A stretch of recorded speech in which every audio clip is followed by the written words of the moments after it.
then it's not all doom and gloom. This question is solutions. Where is South Africa going? Where are we going? What is clear from our situation is, one, the situation is untenable. We've been slowly sliding into a crisis for the last 16 years. The second thing that is clear as day for us at Solidarity at least is government is not part of the solution here. It is 100% part of the problem. And that means whatever solution you get will have to be without them.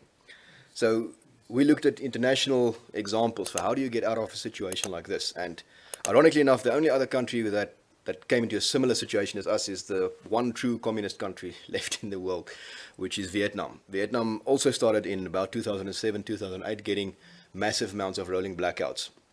Now, the difference between South Africa and Vietnam is Vietnam grew into their energy crisis. The economy simply grew too fast for the grid to keep up.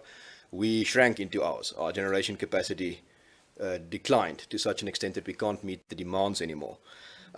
Yet what Vietnam did, to their credit, is these are communists who actually chose pragmatism over ideology. And they immediately, 2007, 2008, they started getting severe blackouts. Their single state-owned energy supplier, Energy Vietnam, had a monopoly at that point, so it's very similar to what we were doing. But they immediately made it a wholesale market. In 2011, they started getting large private role players on.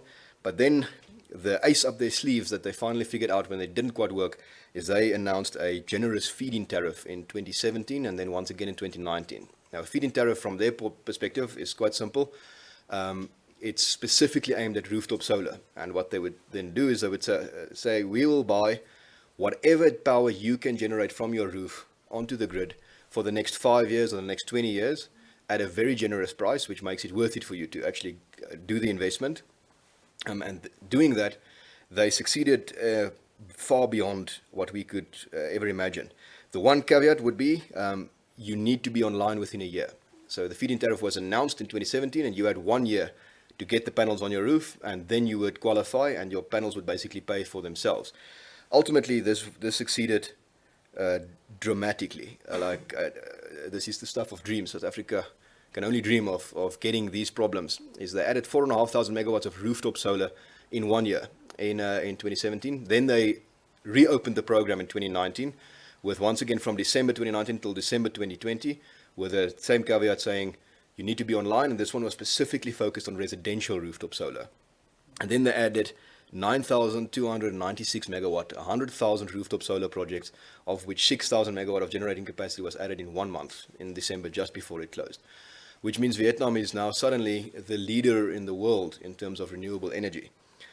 This has, to such an extent, solved the energy crisis that they're now sitting with the second problem, which is now they need to go and shut down these rooftop solar projects because the grid can't handle the amount of electricity that is being pumped into it, which is a problem that South Africa would love to have. If we can get to that technical situation, I think none of us would at any point complain.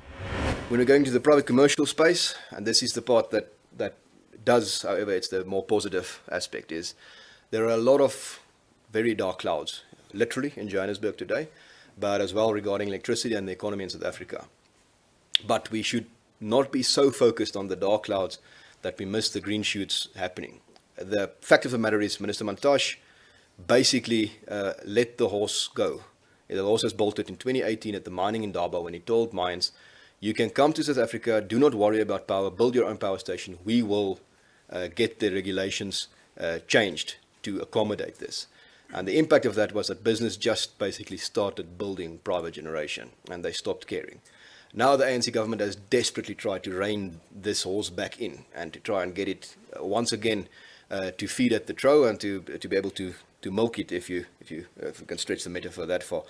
But what we've seen now is we recently submitted a PIA application to NERSA to say we want to see how long does it take to register a business, register a power entity, how many have you registered, and then we got the information back which says this has been, as you can see, we registered almost no generating capacity in the whole of 2021. At the end, it started picking up after the one announcement. Then in 2022, and it drastically started picking up in August after President Ramaphosa's speech before the regulations, to such an extent that NERSA registered 1,600 megawatt of generating capacity in 2022. But in January 2023, they've already registered 1,000 megawatts. And it looks like it's continuing and increasing. So from our perspective, generation is not where the problem lies anymore. Generation, the private sector has really gotten involved. They've sunk their teeth in, and we've got several large-scale generating projects that are coming online, that are being registered. Our issue is getting these guys on the grid. The last thing for 2030 plus, that's the wholesale market. That literally happened this afternoon. Is Cabinet approved a bill, which I'm not sure they read. But this bill breaks down the monopoly of Eskom and basically it's meant to create a wholesale market in electricity where we'll finally have a situation where you don't have NERSA determining tariffs, but you've got the market that sends signals, and you've got people who can buy this good, which it's just a good to somebody producing.